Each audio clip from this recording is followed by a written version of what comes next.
And then the other noon game that has some playoff relevance, we got Kentucky, who's 6-5, traveling number 10, Louisville, who's 10-1. Louisville favored by 7 points on ABC. Devin Leary has gone 181 this season, throwing for 321 yards, 2,234 yards, 20 touchdowns, 9 interceptions, and what has been a disappointing season for the Kentucky Wildcats after starting it so well.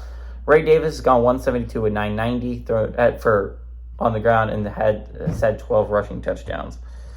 Dane Key through the air has had 36 catches for 528 yards and 4 touchdowns. Jack Plummer for the Cardinals has gone 197 to 301, thrown for 2,710 yards, 19 touchdowns, 10 interceptions. Jawar Jordan's had 150 carries for 1,009 yards and 11 touchdowns on the ground. Jamari Thrash has had 50 catches for 741 yards and 6 touchdowns. Kentucky's 19-15 against Louisville all time. Last 4 games have gone to Kentucky from 2018 to 2021. And Louisville hasn't won at home since 2014 in this matchup. But these are 2 completely different football teams. Stoops is having a down year with the Kentucky Wildcats. This is not a great year for the Wildcats. They're going to be in a bowl game, but it's not going to be a great one, and I don't see them having a winning record at the end of the year. Kentucky's been rough. Devin Leary hasn't been what Kentucky thought he was heading into the year. And Louisville's had a surprise year, right? Like, first year under Jeff Brom, a lot of people were like, could we get to a bowl game this year would be nice. But Jeff Brom has changed those expectations like that. And a lot of Louisville fans have hope for not only an ACC championship, which a lot of people would have thought you were crazy to say at the beginning of the year.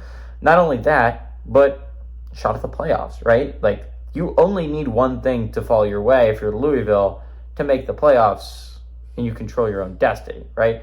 You just need Texas to lose.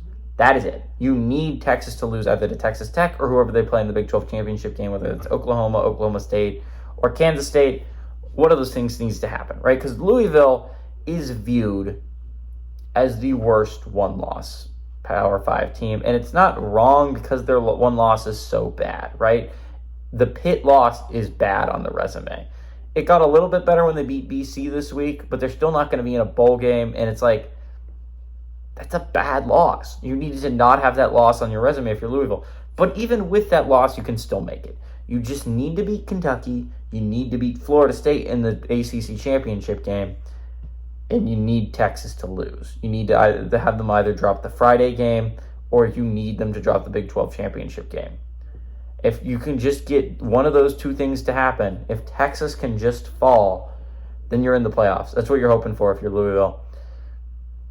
Louisville's been eking by the skin of their teeth. I don't think that happens this week. I thought Miami could give them a fight. I think Miami did give them a fight.